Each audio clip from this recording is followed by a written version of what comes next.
Hello, everybody. Welcome to Throw the Brick Radio. This is episode 1 of our podcast. My name is Jan Rosenberg. I was a NCAA All-American wrestler, now nurse.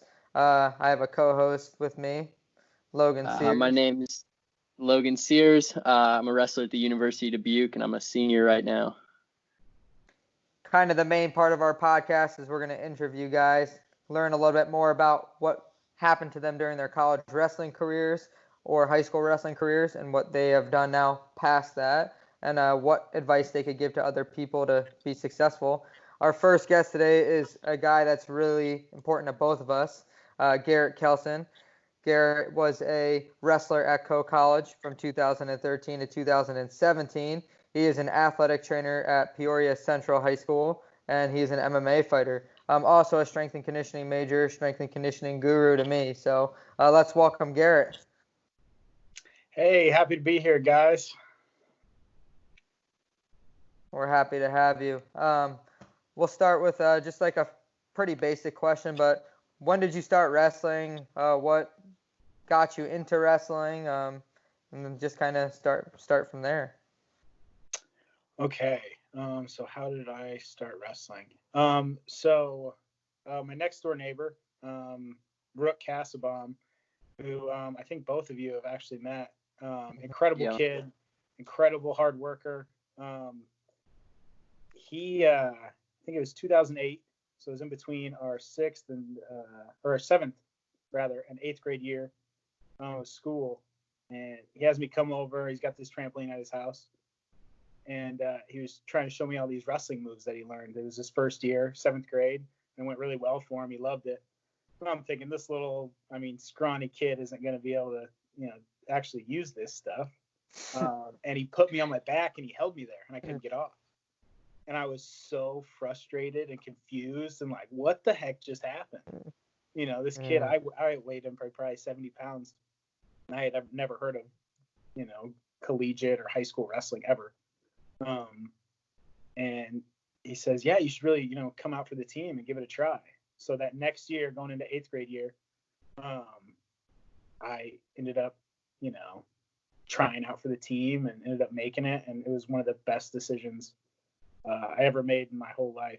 Before that, I was kind of a, punk kid, getting into trouble, bad grades, fooling around, not going down the best path. And wrestling changed that really, really quickly. Because if I caused any trouble, if I was in the detention hall at the end of the day, I would still have to come to practice. And coach didn't take very kindly to detentions or any troublemaking. So broke that habit really quick. And I just fell in love with the sport and how, tough and hard and gritty it was. And I never looked back. So talk about your high school wrestling a little bit. What weight did you start at as a freshman and then kind of progress from there? So my freshman year, I came in at 170 pounds. Had a couple really, really good upperclassmen in front of me. Some good leaders. Learned a lot from those guys. And then I wrestled 197 sophomore and junior year. And I still weighed about 175 pounds both of those years.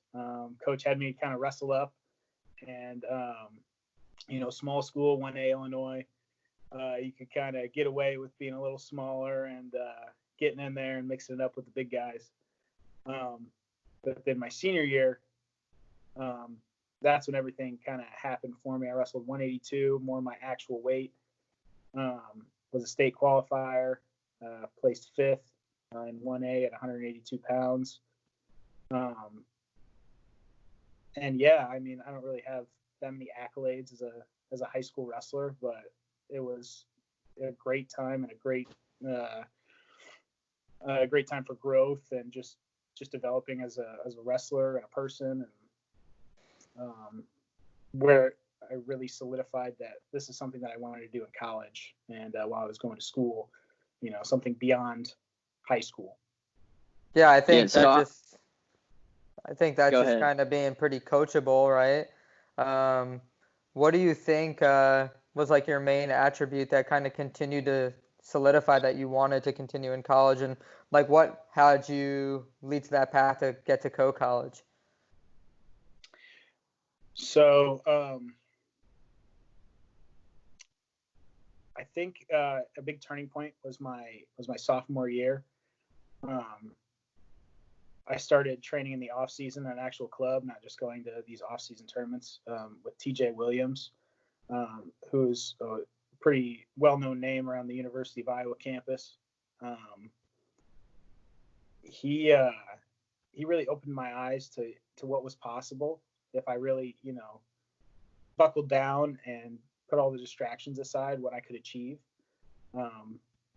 And that really made me decide that year, that summer, that I was going to work as hard as I could so I could wrestle in college. Like that was a done deal. Sophomore year, I was like, that's what I'm going to do.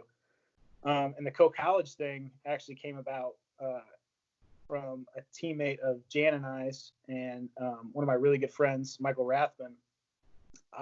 Coe College wasn't even on my radar until his mom brought it up that they were going on a visit, and they'd asked me if I'd like to tag along. They had my major, and I didn't hear anything about the wrestling program. I didn't really look into them, but I got there and I met first with the athletic training staff, and they blew my mind. Like they were awesome. Like I kind of had some preconceived notions on what it was going to be like, and they didn't give me the usual rundown. It seemed like home instantly, really. I felt right at place. And then after that, I got to talk to Clayton Rush and Coach Ostendorp, and that was a home run. Just sitting down and talking to those guys, I was like, oh, I have to come here. There's no other school. There's no way I'm going anywhere else. So really it was, just a spur of the moment thing. I was tagging along with Michael and his family, and ended up really liking it. And that's just where I decided to call home. Awesome. Yeah, that's awesome, man. Like you said, meeting with Big O and Clayton Rush, who's a national champ, it's hard not to want to go to school there. So, Logan, we'll ask you the next question. We'll probably just kind of go every other for you. So. Yeah, I mean, I'm just curious, you step on Coe's campus right away. What's your first impression? And, what did the coaches do to really just get you to buy in? Wow.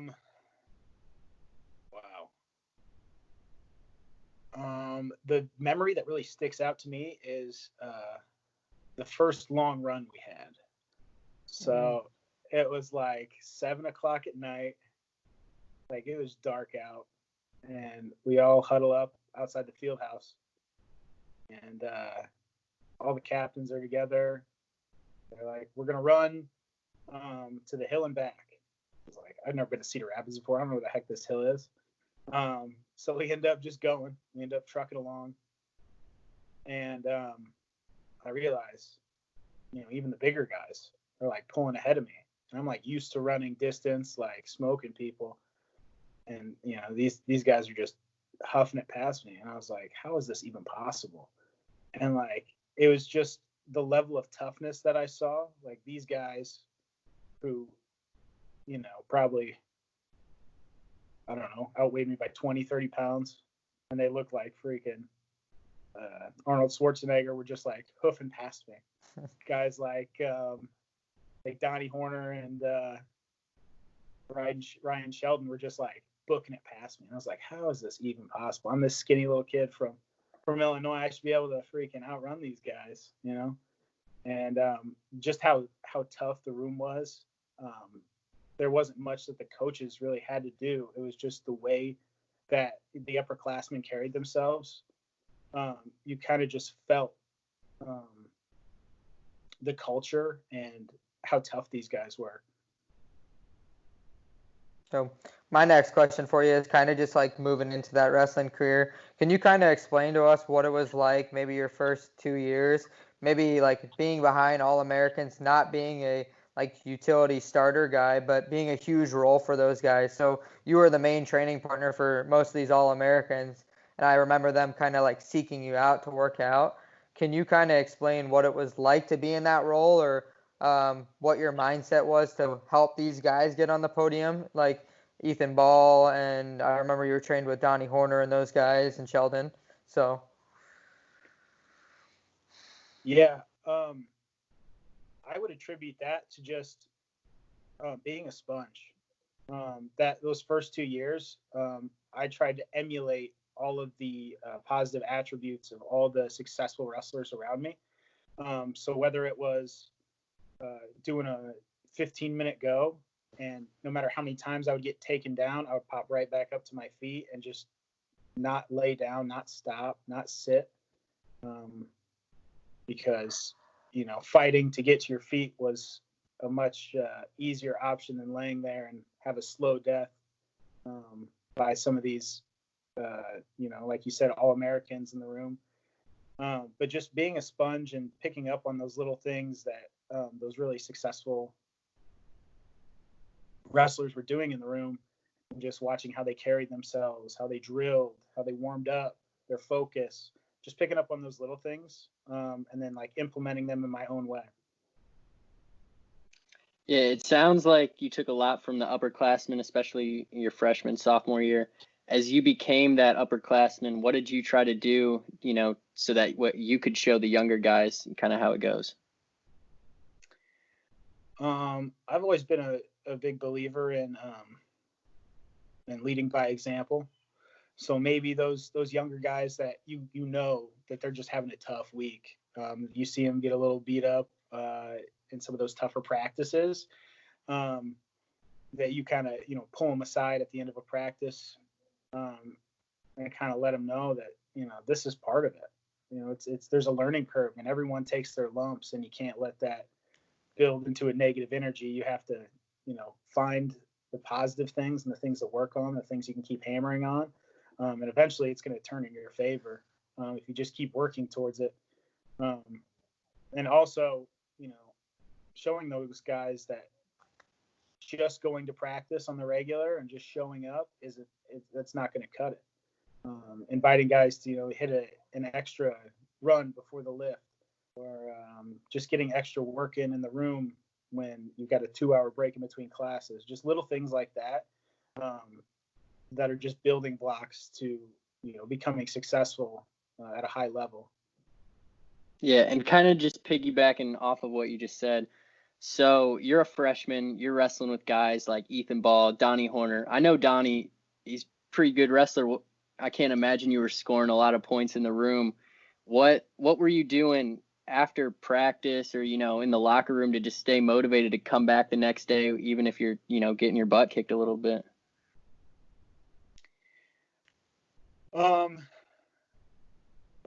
one thing that kind of got me through was hitting some extra workouts at the end of practice. So you see those guys, even if they got done kicking your tail, they'd go out, get a drink of Gatorade or some water or something. You run over and hit paddle ropes for 5-6 minutes, and then hit the pull-up bar before you walked out of there. And to me, that was just like a mental thing, because they probably couldn't care less what I was doing after practice. But to me, I was like, yeah, they're watching me put in this extra work. They better watch their backs next time, because I'm coming for them, Like just those little things, like you plant that seed in your head, like I'm not taking a back seat to anybody. Like if I'm going to get beat up like this, they're going to score 2 less points on me next time, 4 less points on me next time, 6 less points on me next time. And I'm going to come back a little stronger. Yeah, so the thing I want to get into, and I think this is the most unique thing about Garrett's story.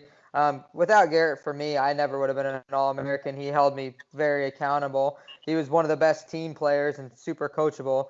Can you kind of walk us through senior year? You're cutting down 184 pounds, sucking weight all the time. I mean, we have a pretty damn tough team, high-ranked team.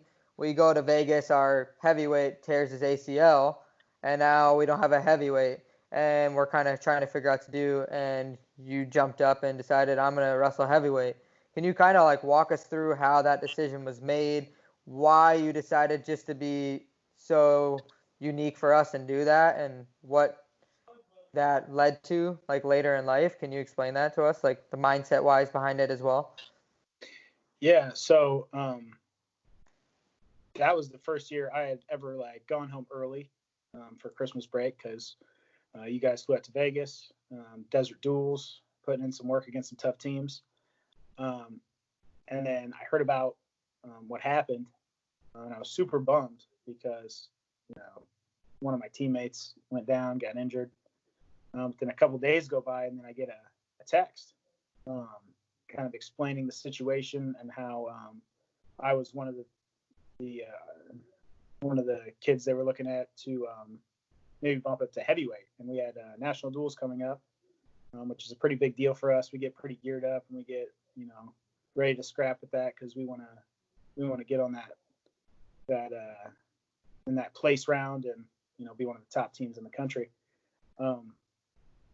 So coming back to campus after winter break, that lit a spark in me like, hey, they think I could be the guy up, a ton of weight in a really, really, really tough conference.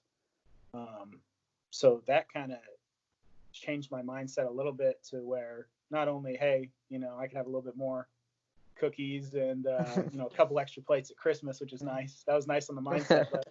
But my mentality going in was, I'm just going to work. Like, it's time to go to work for real now. Like, this is an opportunity for me to jump in a really tough lineup and kind of prove myself to the coaches and the team, and just, do my part so that we can be the best with what we have. So right when we got back to campus, we got to work. And, the grind really never stopped. I just changed the way I kind of approached how I was getting my extra workouts in. So instead of maybe, running 2 or 3 miles, I would, hit an extra lift and then eat again, or just changing my strategy. But I mean, I came in guns blazing, fired up, ready to go. Like, it was like second Christmas Day. Like, I was so excited to have this opportunity to, represent Coe and represent the coaches and represent my team any way that I could. And I mean, really, I was so can you kind of talk about what all went into gaining that weight? Because you put on a pretty good amount of weight pretty fast, and that can sometimes be a little bit harder than losing weight. Yeah. So this kind of goes back to my freshman year. I had a little bit of a problem. I wrestled 174 pounds. But somehow, magically, in between weekend tournaments, I'd gain 15, 20 pounds. So I knew how to eat. That wasn't the problem. But now, senior year, living in an apartment, we got pretty creative. I'll tell you what, Garrett made the best burritos, just saying. The mac and cheese burrito was probably the most disgusting thing I ever consumed in my entire life. It was 2 boxes of mac and cheese, 2 large tortillas, and then I fried it like a chimichanga.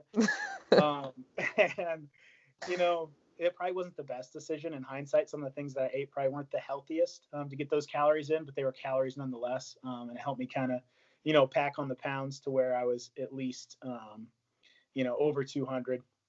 That was kind of the goal going into national duels. I didn't want to be, 192 pounds, stepping across the line against a grown 285-pound man. So that goal was achieved. But yeah, we definitely mixed it up in the kitchen that year to get me up to weight. So you finally get to, wear that, Coe College singlet in a duel. What's your favorite memory of wrestling a dual meet for Coe College? Oh man, that's tough. Well, I think me personally, just an individual one. It wasn't the best duel as a team, but I would have to say Wartburg. Oh yeah, you wrestled Lance Evans 3-2, right? Yeah, that was one of my moments where it was probably the toughest I've ever wrestled. Just like hands down, like everything else aside, just like pure toughness. Like that's the toughest I've ever wrestled, and I'm just super proud of that moment because this guy was supposed to go out there and pin me in under a minute. Like he thought he was going to go out there and toy with me, and I was able to, you have to kind of have the mentality of basically you're one breath away from trading blows with the guy. Like, you got to get all fired up before going out there against somebody at that level. Like, you're putting everything on the line against somebody who is more than capable of putting you in some pretty bad positions and putting the hurt on you. So that's probably my favorite memory. Was that Wartburg duel at Wartburg, and not giving up any bonus points for my team, and just wrestling tough. Yeah, I actually remember watching that duel live stream. You two are probably the only people I knew on the Coe team, but I remember Jan having a good match, beating a All-American, and then you wrestling Lance Evans really tough. That was awesome. Also specifically remember senior night when you guys wrestled Dubuque. Yeah. That was a pretty good night for both of you guys too. Yeah, that was probably one of the most special moments for me, just because, with, like I said previous in this, Garrett kind of kept me on that straight path, getting me extra workouts, making sure I'm eating right, making sure I'm going to class, doing the right thing socially to balance my life.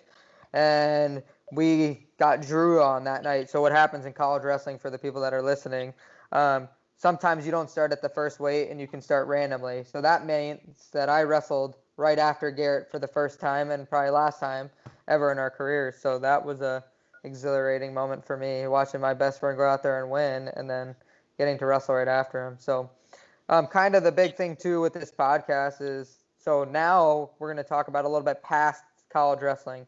Can you kind of explain to us a little bit what you're doing now, post-collegiate, how you got into that, and just give a little bit of insight on how it's possible to even balance that rigorous schedule that you had to go through? Yeah, so right now I am an athletic trainer in Peoria, Illinois, at Peoria Central High School, and I was able to pass my board certification test the first try through Coe's athletic training program. They have an awesome program. Our whole class actually passed. It's a great academic institution. But then I kind of want to be closer to home, so I started applying to positions in Illinois and wound up in Peoria. And I've been there for 3 years. Great football program, awesome kids to work with. And I'm really fortunate to work with those kids and be at that school.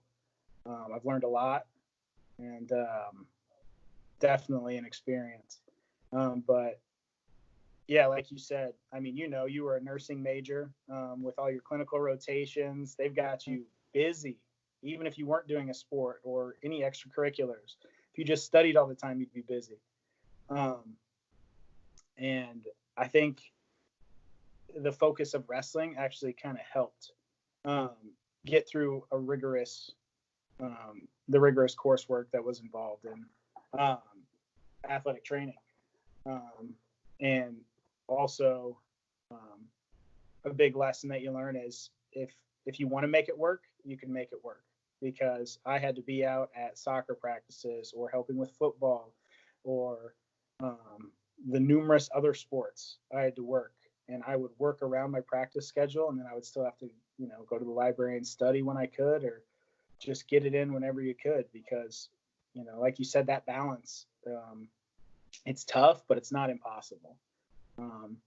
If I had to get a 5 a.m. practice in because I had to cover a soccer practice for my senior rotation, I had to be there the whole time, no matter what.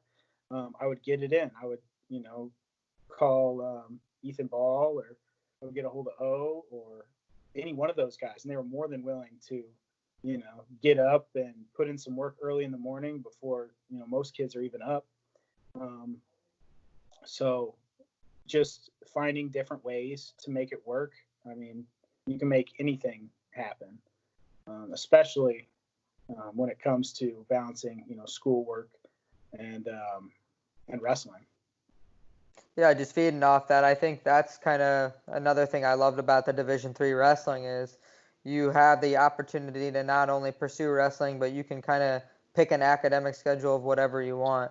I felt the same way at Coe. I was fortunate enough to have amazing coaches to work around whatever we wanted to do, and I was encouraged to do whatever I wanted to do. So it's awesome to see that you are so successful in it now, and that other kids can kind of take your story and maybe pursue a career in athletic training as well. So. No, Hey, Garrett, absolutely. I got a question for you. So, we're talking about wrestling and all, but let's talk about weightlifting and what really drove you to be pretty passionate about that, because for those who don't know, that's really how I met Garrett. I was really good friends with Jan, and I was a small 145-pound kid, and I was trying to put some size on. So Jan kind of referred me over to Garrett, and we started lifting together. He put probably 20, 25 pounds on me. So you just want to talk about weightlifting a little bit and your passion for that? Fitness guru. Well, I really have to attribute the beginning of my passion. What really got me started was one, coming in from like any high school, especially ours. We didn't have a super strong strength conditioning program, so it's something that I really had to work on, because these guys were muscling me around. Like, I was getting worked every single day in practice because these guys were just bigger, stronger, faster. So I knew that I had to put in extra time in that weight room to make that happen. But really, it was Donnie Horner and Ryan Sheldon. These are both massive dudes who can move a lot of weight. And they would wear like these old school 80s bodybuilder stringers in the gym. Yeah. And jacked up on 400 milligrams of caffeine or something absurd from just like, I don't know, Psycho Clown pre-workout. I don't know what it was called. But they would watch old school documentaries like Pumping Iron and like just old Arnold videos. And like, I bought into that. Like, you see these guys that are, that strength and that power translates positively to the mat. And they just lift heavy weight. I mean, so I did my due diligence, and I did a little bit more research than that. I wasn't just going to start, loading up bars and just try to throw weight around right away. But that's where I really got a passion into researching, what's the best to gain power, what's the best to gain mass, what's the best to gain, all these different attributes, or what training adaptations you're trying to achieve. And that really helped me through all of my coursework through strength and conditioning. And I just fell in love with, picking up heavy things and setting them down as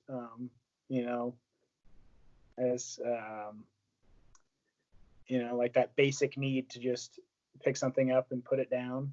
I don't know. It's just something kind of old school and barbaric about it. That's kind of cool. It kind of, I don't know. I felt like it gave me an edge to just go in there and just act like an animal for an hour and a half and leave feeling totally, I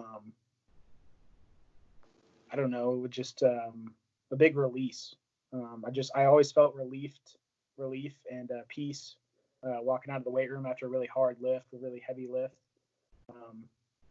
And I just, grabbed a hold of it. Boston Jacobs was another guy who he did a lot of strongman competitions, and he got me into lifting crazy implements like kegs, and we would circus dumbbells and walking with the yoke, just all these crazy things. And it made me realize, if you push yourself and you work hard enough, and like, these muscles can allow you to do ridiculous things. Like, your body is truly amazing. If you put the time in, you can, crush a 200-pound keg over your head, toss it around, do whatever you want. So I would say it started probably my freshman, sophomore year, but I just took it and ran with it. And Jan can attest to this. We watched many YouTube Bradley Martin, lifting videos. Yeah, Bradley Martin was one for sure. We just watch a video and be like, oh, that looks good. Let's go hit arms real quick, or let's go hit legs. And we just try stuff, we put in the work and we just do it. And it worked out. It was a lot of fun, and it's always good trying something new and just getting yourself out there and putting in work. Yeah, speaking of trying something new, I remember the first time I lifted with you had me try like, God, 3 scoops of pre-workout at least. Got me all jacked up. Oh no. Yeah, I still remember when we were kind of learning. We would watch comedy weightlifting too, like Don Mazzetti, and we just kind of bought in and we loved it. So, my next question about kind of strength and conditioning is, how do you utilize it today for your athletic training rehabilitation? Is I think you're one of the most knowledgeable strength and conditioning people that I've ever worked with firsthandedly. So how do you utilize that in practice today? Do you have strength and conditioning for recovery to help athletes heal? Is it a big part of your athletic training on a daily basis, or? I think it's huge. Knowing those training principles and knowing how the body works when getting athletes, fully recovered from big injuries. Because when you're performing at a high level, let's use the football team for example. The year before they won a state title in Illinois, and there was a precedent set of performance. So when you have a star player, or one of your core receivers roll an ankle, having that ability to know what to really push on, know what to back off on, know what to build. I think it's a huge upper hand, and it's really essential to the profession to have a really solid understanding of strength and conditioning. And as of this year, I'm helping our volleyball team and also girls soccer with some of their strength and conditioning workouts, and kind of programming some of their stuff. So that's been a lot of fun, and it's something that I could do that every weekend, and I'd be the happiest guy alive, because it's just something that I'm really passionate about, and I enjoy doing. Cool. So what are you doing right now? I mean, there's no school going on. So, what's the athletic training like right now? So as an athletic trainer, I'm kind of stuck because schools are shut down, no events are happening. So there's really no need for me to be at the school. So the reason for the polo and the comb over, I have to be in the clinic. So no more sweatpants and ball caps, which is kind of a bummer, but it keeps me working, and I get to work with awesome physical therapists. Actually at an East Peoria Athletico clinic. They're awesome. I still get to see patients. I still get to work with some athletes. So I'm still scratching that itch of helping kids get back after surgery, or coming in to fix some things up. So I'm still in there working, just a little different setting. It's a little slower paced in the schools, but I'm staying busy, and just trying to do what I can. Yeah, for all you guys that don't know, Garrett is also a mixed martial arts fighter. I got his shirt on, Cinder Blocks Kelson. How is that as an athletic trainer? What do the kids think when they found out that you do MMA, or they seen some of your MMA stuff? Do they like it? Are they fearful of you? Can you kind of walk me through that? Do any of them know? A lot of them didn't believe me. They thought I was too old and fat, which is awesome. That's fine. But once they've seen some of my fights, on Twitter or whatever, they're either they're a little bit more respectful, a lot more please and thank yous, or they're saying how much they can whoop me. Those are really the two reactions that I get, which is fine. It's either one's fine. But they're kind of, taken back, because I'm not a mean guy. I'm pretty happy-go-lucky, pretty easygoing. So when they find out that for fun I get locked in a cage and try and take someone's head off, that kind of takes them off guard, and they really don't know what to say at first. But yeah, I think it's a cool way to relate to kids when they know that, I'm not just some guy who just goes to the school and they see me for, a couple hours of the day, and I I get out there and still mix it up. I'm still young enough, so. So where did the nickname Cinder Blocks come from? So it was actually my second fight. And it's in reference to how heavy my hands are. We were sparring, getting ready for that fight, and our jiu-jitsu coach, Casey McCullough, was in there, kind of mixing it up with us, trying to get our timing down. And we were using the light gloves, so we were only using 4-ounce gloves. And I clipped him with a right hook, and he was done sparring for the night. After that, he had to go sit down for a little bit. He said, I think his exact quote was, "If you would have put some mustard on that, I would have been knocked cold." So he thought of something that was heavy and hard, and cinder block stuck. So that's what we're rolling with. I like that for you too, just because if a lot of people don't know, but Garrett's dad is a mason, and his dad's got these big like cinder block hands that, it's kind of family related in that sense too. So it's pretty cool. Yeah, my dad was pretty happy that there was a little masonry twist to it. So he was pretty stoked about the name as well. So now moving past everything, like if you're not athletic training, you're not doing MMA, you're not in wrestling, what does Garrett Kelson like to do for fun? Like what is something that just to get your mind away from like adversity and other things do you do to have a good time?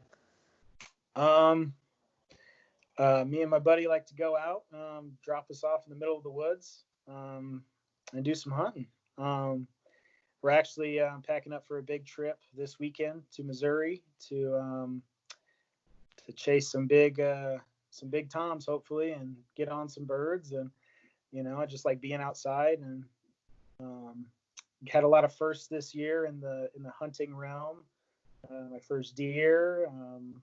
We did a lot of duck hunting, a lot of just things like that where on a Saturday or a Sunday you can just go out early in the morning and just have fun. I find a lot of peace and a lot of there's just something calm about being out there and being out in the middle of nowhere with you and a buddy or you and yourself, and just chasing animals around or sitting down and just taking a minute for yourself. Yeah, that's what I like to do. Awesome. Yeah, I mean that's cool. I mean I knew Garrett, big hunter, but like it's kind of cool just to hear how much peace you get from it. And it's always great for me as well as to find something that get my mind off things and let things just be peaceful. We all need to take a break, especially during this coronavirus. So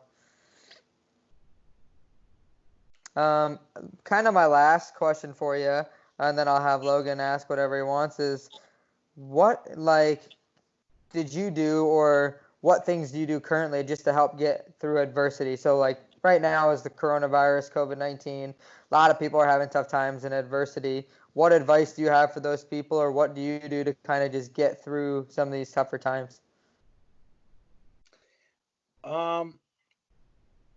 I would say just, find the good in your situation. You can always find something to smile about, no matter how small or how insignificant you might think it is. And taking it one day at a time, trying to think about, when a stay at place might be extended, or what's this going to look like in a month. If you're thinking about that all the time, that can be pretty hard on your mental health and just overall well-being. So just taking it one day at a time and being present and just finding something to laugh about or smile or give an old friend a call. Like there's plenty of things that you can focus on that'll kind of take your mind off some of that negative stuff. No one's really in a great spot right now. So just being able to kind of refocus and step back and take a deep breath is super important. And just keeping your head in a good spot. Like I said, any little thing that you can find to smile back on, whether it's a memory or, like I said, reconnecting with an old friend, it does wonders. Yeah, absolutely. I think that's great. I think I could definitely use that advice some days as well. So Yeah, kind of piggybacking off that that kind of mental health aspect. What's something that you can, a little bit of advice you can give to any student athletes that might be dealing with a little bit of mental health stuff going on? Nobody's really able to train or anything. You got a year to look forward to next year. What's some advice you can give to people that are really struggling? Going back to kind of talking about balancing school and wrestling through college. There's plenty of ways for you to kind of get an edge or get some training in during this time. I know it's not, being able to maybe wrestle a national tournament like some of our NCAA spring sports this year, which is an absolute bummer. I mean, that really sucks for a lot of athletes. But looking forward to next year and, being able to train.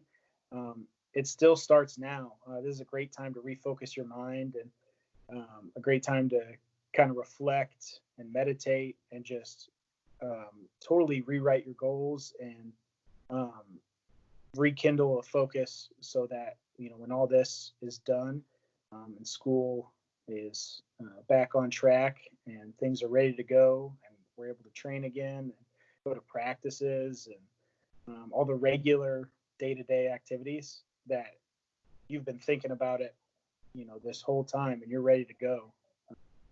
There's always a way to make it happen, whether you're doing push-ups and air squats and you got a kettlebell or an old dumbbell set that you're ripping on this whole time.